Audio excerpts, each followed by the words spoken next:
संविधान सभा में जवाहरलाल नेहरू के भाषणों में वो साफ दिखता है। डॉक्टर भीमराव अंबेडकर ने भी अपने अंतिम भाषण में समाजवादी पार्टी के मुद्दों को यथोचित महत्व दिया, उसे एक सिद्धांत माना।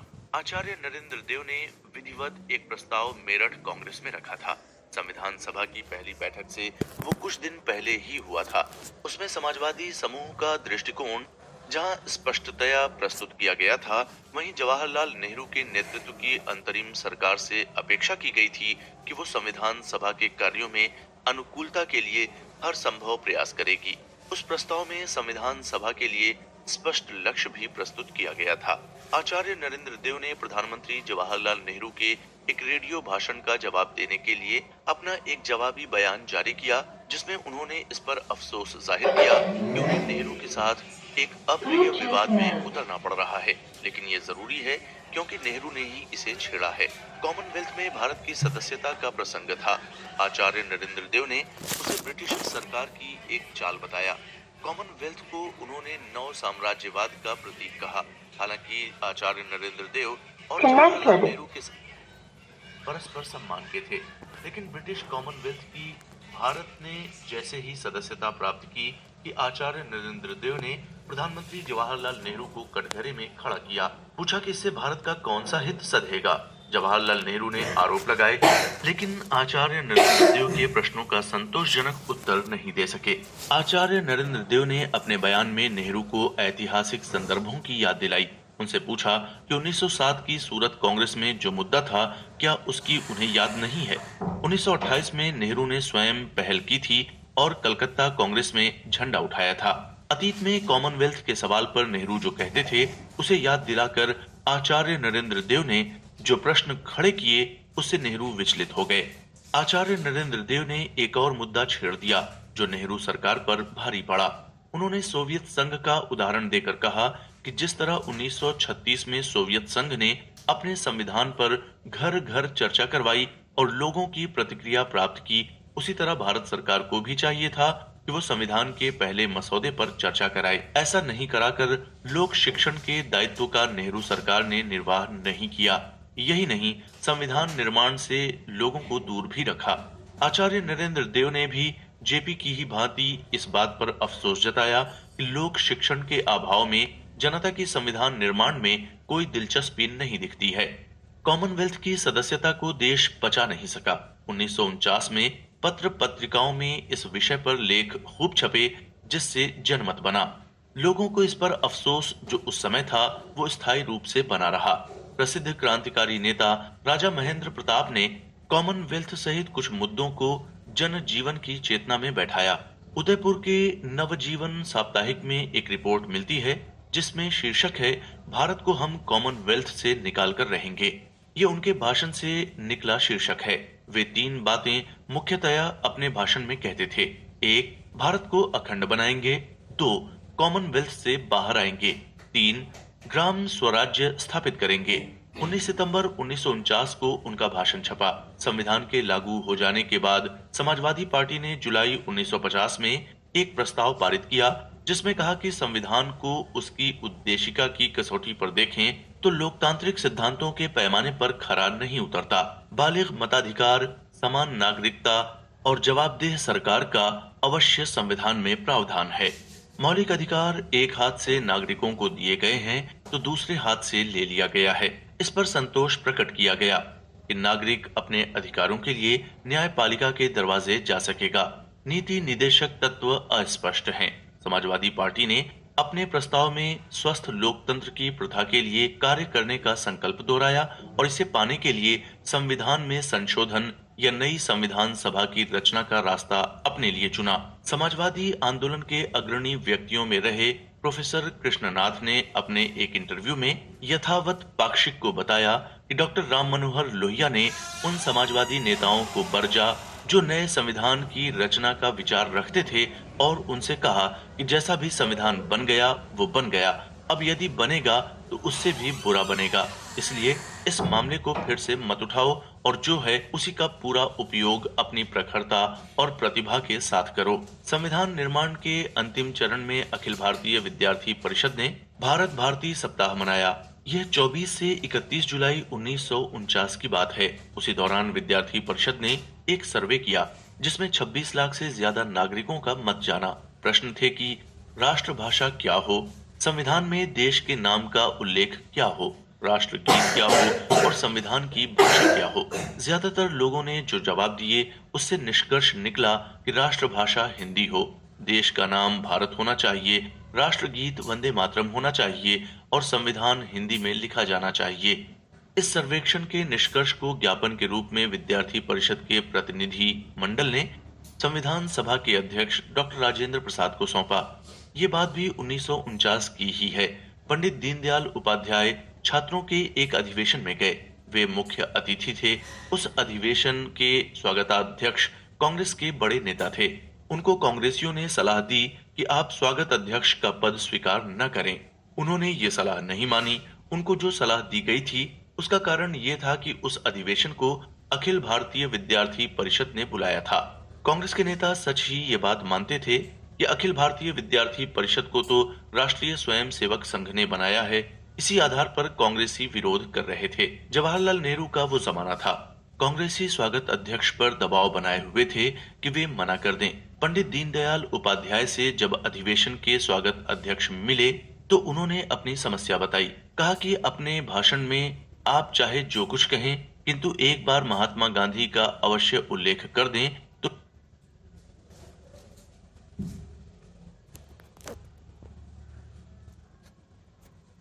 मेरे लिए वो हितकर रहेगा। पंडित जी ने उनसे विनम्र परंतु दृढ़ता से कहा कि अगर कहीं जरूरी होगा तभी मैं महात्मा गांधी का उल्लेख करूंगा, नहीं तो नहीं करूंगा। पंडित जी का उत्तर यहाँ पढ़ें। मैं महात्मा गांधी के प्रति पूर्ण श्रद्धा रखता हूँ, किंतु इस प्रकार प्रयोजन हो या न हो, उनके नाम का उपयोग मेरी समझ में नहीं आता। भाषण में कोई विषय आ गया तो उनका नाम अवश्य आएगा, अन्यथा उस विद्यार्थी की भांति जो रटे विषय को प्रश्न पत्र में न पूछे जाने पर भी कहीं न कहीं लिखने का हास्यास्पद और अलाभकारी प्रयत्न करता है, उनका नाम जबरदस्ती लाना अनुपयुक्त होगा। इस प्रसंग से दो बातें हम चाहें तो पंडित दीनदयाल उपाध्याय के बारे में समझ सकते हैं। पहली बात ये कि वे महात्मा गांधी में पूरी श्रद्धा रखते थे, इसलिए कि उन्हें वे भारत का एक महापुरुष मानते थे। दूसरी बात इससे भी ज्यादा महत्वपूर्ण है कि पंडित दीनदयाल उपाध्याय किसी को प्रसन्न करने के लिए अपनी राह नहीं बदलते थे, वही करते थे जो उचित समझते थे। इसे उनके उन लेखों में भी हम देख सकते हैं जो उन्होंने संविधान पर लिखे। उनके लेखों में एक राजनीतिक विश्लेषक की तटस्थता है। दूसरी तरफ वे विषय वस्तु को दलीय दृष्टि से देखने की बजाय राष्ट्रीय हित की कसौटियों पर कसते हैं। उन्होंने जब संविधान पर लेख लिखे तब वे जाने माने नाम नहीं थे। जहां वे सक्रिय थे वहां और उनके आसपास के लोग उनके बड़प्पन और बुद्धिमत्ता के कायल जरूर थे, परंतु वो दायरा छोटा था, अत्यंत सीमित था। उसकी आभा आज जैसी तब दूर तक फैली हुई नहीं थी। ये भी एक कारण हो सकता है कि भारत के संविधान पर छपी पुस्तकों में पंडित दीनदयाल उपाध्याय के लेखों का उल्लेख नहीं मिलता। आज तो पंडित दीनदयाल उपाध्याय इतिहास पुरुष हैं। उनके संविधान पर लिखे लेख आज इसलिए प्रासंगिक हो गए हैं क्योंकि उनके जीवन का 100 साल बड़े धूमधाम से मनाया गया। इस अवसर पर उनके पुराने लेखों से 15 खंडों में दीनदयाल उपाध्याय संपूर्ण वाङ्मय बना है। ये डॉक्टर महेश चंद्र शर्मा के अथक प्रयास से संभव हो सका है। ये किसी महापुरुष का पहला वाङ्मय है जो सरकार के प्रयास से नहीं, एक अध्येता की पहल से बन सका है। पहले खंड में पंडित दीनदयाल उपाध्याय के संविधान पर 6 लेख हैं। इन लेखों से पंडित दीनदयाल उपाध्याय की सजग राष्ट्रीय दृष्टि प्रकट होती है। क्या कोई ये सोच सकता है कि उस समय जब संविधान सभा अपना काम प्रारंभ कर चुकी थी और बहस मोटे तौर पर उन लोगों के बीच में थी जो कांग्रेस जगत के प्रतिनिधि थे, उस समय एक ऐसा व्यक्ति जो किसी पद पर नहीं था, जो किसी राजनीतिक विचारधारा का मान्य प्रतिनिधि नहीं था, जो सिर्फ एक सजग सामाजिक कार्यकर्ता था, वो संविधान सभा का साक्षी बनकर उसकी हर भाव भंगिमा को भारत के पुनर्निर्माण के परिप्रेक्ष्य से देख रहा था और जरूरत पड़ने पर लिखकर वो जनमानस को बनाने का प्रयास कर रहा था। उनका पहला लेख है यात्रा से पूर्व। ये छपा 5 अगस्त 1948 को। पंडित दीनदयाल उपाध्याय कैसे थे, उनकी विचार प्रक्रिया क्या थी, क्या वे सकारात्मक व्यक्तित्व के धनी थे? क्या वे तटस्थ भाव से, निर्मल मन से घटनाओं को देखने और समझने में समर्थ थे? ऐसे जो जो प्रश्न हो सकते हैं, उनके उत्तर इस लेख में हैं, जिसे पढ़कर जाना जा सकता है। उदाहरण के लिए 15 अगस्त भारत के इतिहास में कहाँ ठहरता है? उसका ऐतिहासिक महत्व क्या है? जहाँ वो इसे आनंद और उत्सव का क्षण मानते हैं, वहीं उसकी कठोर वास्तविकता पर चिन्ह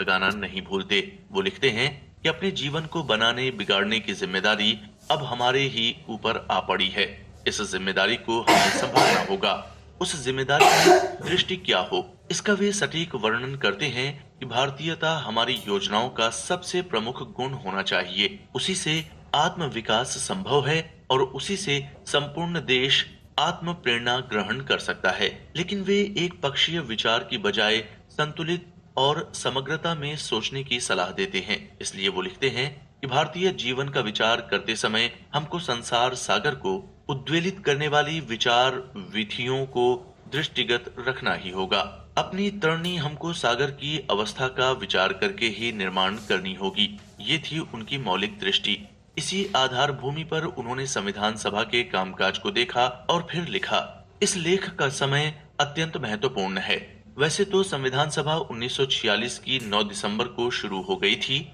लेकिन मूल कामकाज उस समय शुरू हुआ जब संविधान के पहले प्रारूप को जारी कर दिया गया। उसी दौरान ही पंडित दीनदयाल उपाध्याय ने अपना पहला लेख लिखा। अपने दूसरे लेख में वे संविधान सभा का सीधा उल्लेख करते हैं। ये लेख एक विचार दर्शन का परिचायक है, जिसमें संविधान सभा के लिए कांग्रेस के प्रयासों का ऐतिहासिक विवरण है। वो बताते हैं कि संविधान सभा का महत्व क्या है। इसे समझाने के लिए उन्होंने मोतीलाल नेहरू कमेटी की रिपोर्ट का संदर्भ दिया है। हम जानते हैं कि 1927 में जब मद्रास में कांग्रेस का अधिवेशन हुआ, तब संविधान की रूपरेखा बनाने के लिए एक कमेटी बनी, जिसकी अध्यक्षता पंडित मोतीलाल नेहरू ने की। उसकी रिपोर्ट 1928 में आई। उसमें संविधान सभा के सिद्धांत का निरूपण था। उसे ही अपने लेख में पंडित दीनदयाल उपाध्याय ने रेखांकित किया।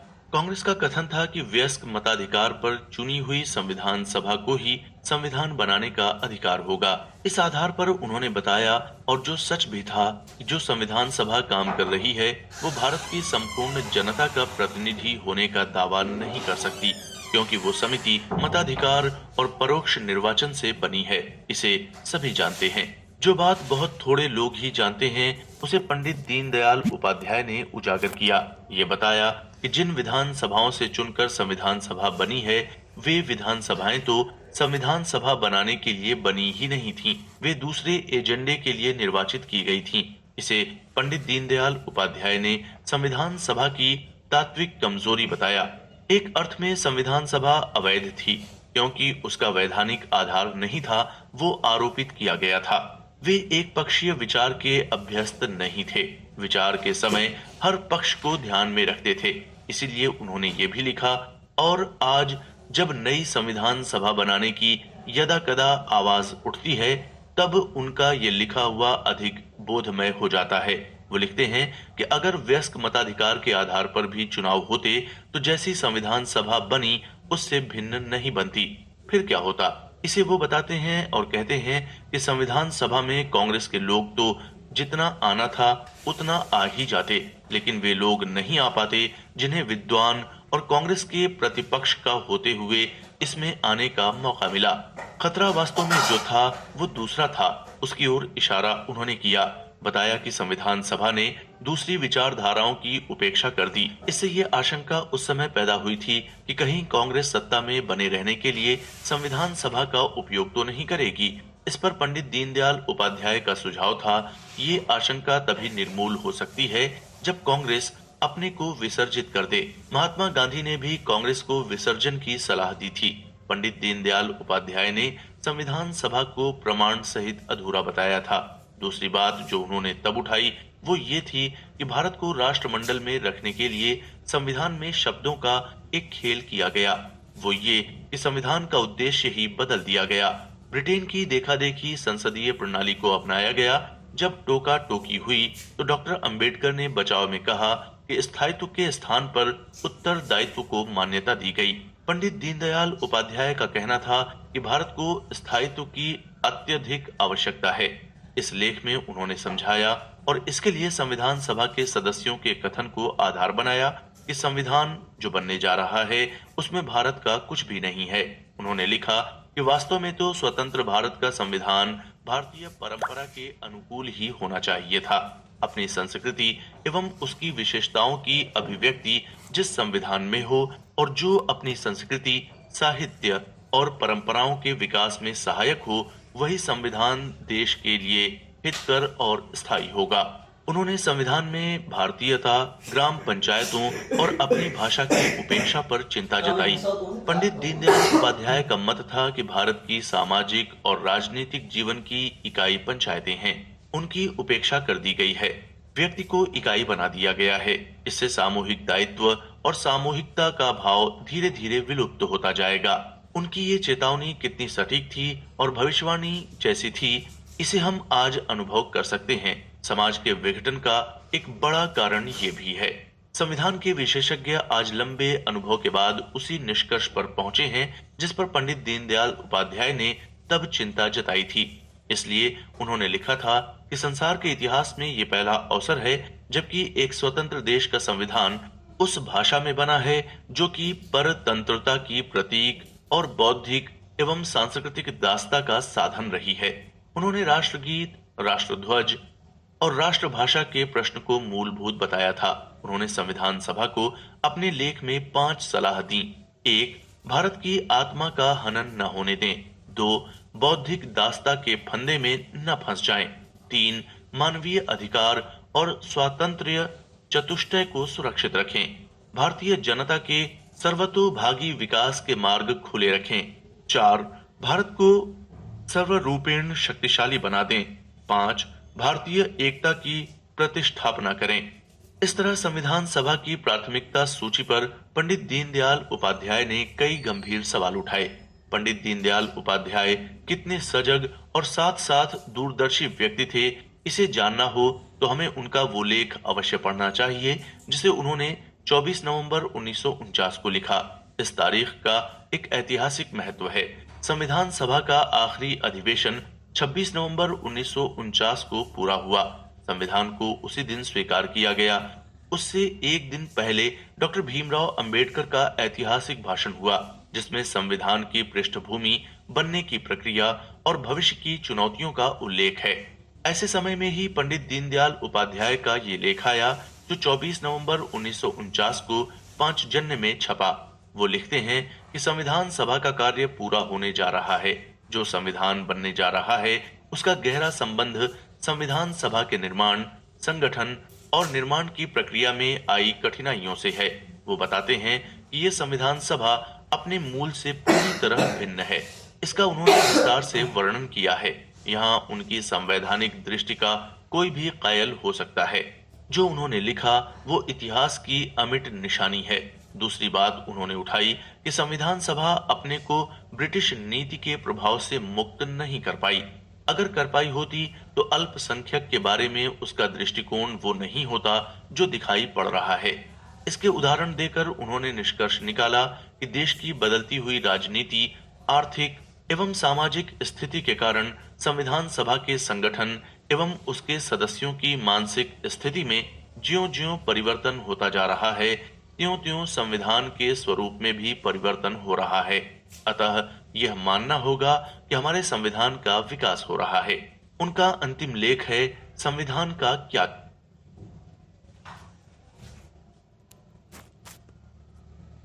करें।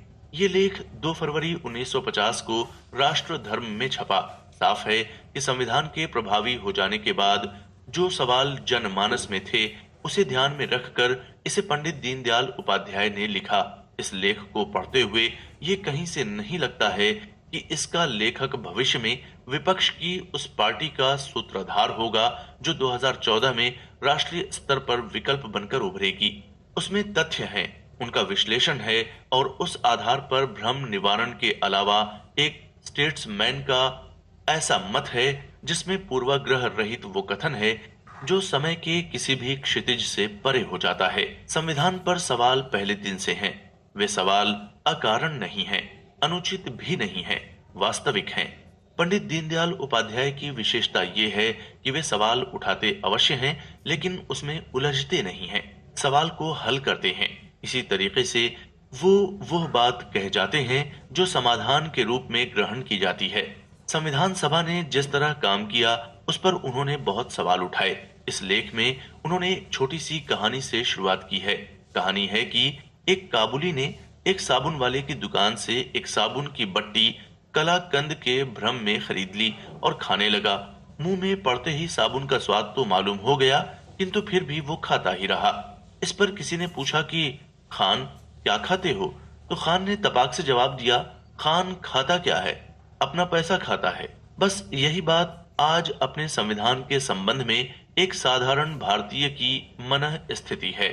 अपने लेख में वे विवरण और उदाहरण देकर लिखते हैं कि कांग्रेस ने संविधान सभा संबंधी अपने मूल संकल्प से समझौता किया। उसका मूल संकल्प देशभक्ति से भरा हुआ था, जिसमें यह कहा गया था कि भारत की जनता के प्रतिनिधि जो वयस्क मताधिकार से चुने जाएंगे, वे ही संविधान को बनाएंगे। ब्रिटिश सरकार की बनाई गई संविधान सभा कांग्रेस को बिल्कुल स्वीकार नहीं थी। इससे कांग्रेस ने जब समझौता किया तो पंडित दीनदयाल उपाध्याय ने उसे स्वराज्य से किया हुआ समझौता कहा। पंडित दीनदयाल उपाध्याय का ये वाक्य भविष्य का महाकाव्य बन गया है। स्वराज्य की भूख को सुराज्य से नहीं मिटाया जा सकता। उन्होंने भारत शासन अधिनियम 1935 का बिना उल्लेख किए लिखा कि इसका सबसे बड़ा दोष था कि परकीय सत्ता ने उसे बनाया था। उसके बाद जो उन्होंने लिखा वो ही तब और अब के सवाल का समाधान है। आज के भारत के संविधान का सबसे बड़ा गुण ये है कि उसका निर्माण इस देश के ही कतिपय लोगों ने किया है। इसलिए इस संविधान को स्वीकार करना प्रत्येक देशभक्त का कर्तव्य हो जाता है। समाजवादियों ने संविधान सभा का बहिष्कार किया था। क्या पंडित दीनदयाल उपाध्याय की इस लेख से एक नई हवा बही, जिससे समाजवादियों ने भी वही राह ली जिसकी पगडंडी पंडित दीनदयाल उपाध्याय ने बनाई? ऐसा एक मत हो सकता है, ये निराधार नहीं है। संविधान को स्वीकार कर लेने की सलाह देकर पंडित दीनदयाल उपाध्याय ने उन सवालों को उठाया जो राष्ट्र के पुनर्निर्माण से सीधे जुड़े हुए थे। तब संविधान में नागरिक के मौलिक अधिकार थे, लेकिन कर्तव्य का कोई उल्लेख नहीं था। पंडित दीनदयाल उपाध्याय ने लिखा, आज तो निर्माण का काल है। क्या अधिकार की भावना से ये निर्माण हो सकेगा? इसे समझने के लिए उन्होंने उस ज्यूसेप मेत्सिनी, यही सही उच्चारण है जिसे बोलचाल में मेजनी कहा जाता है, के कथन का हवाला दिया, जिसे इटली को स्वतंत्र और एक करने का इतिहास में श्रेय प्राप्त है। मेत्सिनी का मशहूर कथन है कि अधिकार अपने नग्न रूप में विरोध का संगठन कर सकता है, ध्वंस कर सकता है, पर निर्माण नहीं कर सकता। कर्तव्य निर्माण करता है और समाज की सामूहिक शक्ति की एकता को स्थापित करता है।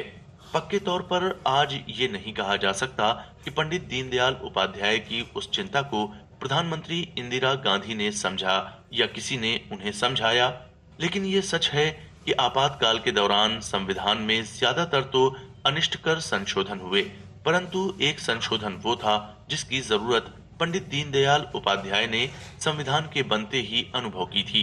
आपातकाल के दौरान संविधान में नागरिक के कर्तव्य को जोड़ना तो ठीक था, लेकिन उसका समय गलत चुना गया। इसलिए उसकी न तो कोई चर्चा होती है और न वह किसी की दृष्टि में महत्वपूर्ण रहा है। असमय संशोधन का ये परिणाम है। संविधान की ऐसी अनेक त्रुटियों को पंडित दीनदयाल उपाध्याय ने अपने लेख में उजागर किया। उन्होंने लिखा कि भारत की संघीय कल्पना एक मौलिक भूल है। उनका ये कहना आज भी बहुत प्रासंगिक है कि संविधान में एक ओर तो ऊंचे आदर्शों का संकल्प है, जिसमें समाज की वर्तमान स्थिति का कोई भी ध्यान नहीं रखा गया है, तो दूसरी ओर निहित स्वार्थों के संरक्षण की व्यवस्था भी कर दी गई है। इस तरह संविधान के विकास का मार्ग ही बंद कर दिया गया है। एक एक अनुच्छेद को पढ़कर दीनदयाल उपाध्याय ने बताया और लिखा कि इसमें अनेक तो अनावश्यक हैं, संविधान पर बोझ हैं।